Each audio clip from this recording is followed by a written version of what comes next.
misy ny fahasahiranana sy olam-piainana zay mba nataoko amefy ny aingam-panahiko fa ny talenta nomena hoay etiko miderana mba nehona ny hery sy ny vonina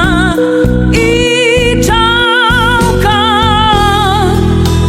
irahoana ny hifoko ry Jesosy tsy solokio tena mamiko ny fitiavana eny tsapako ato anatiko ka hirahoanao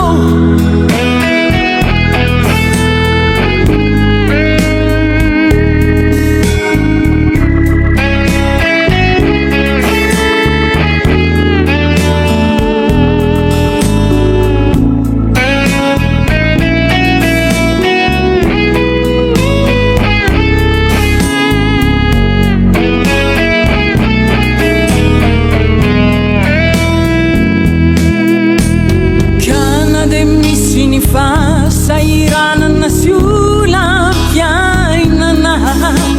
tsy mba nataoko hamefy ny aingam-panahiko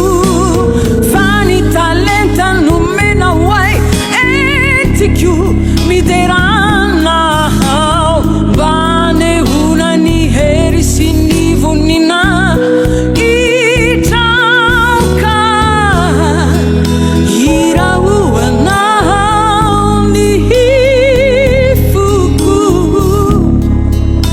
Jesosy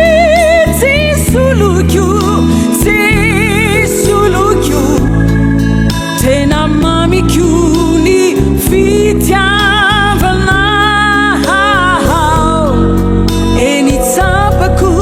ato anatiko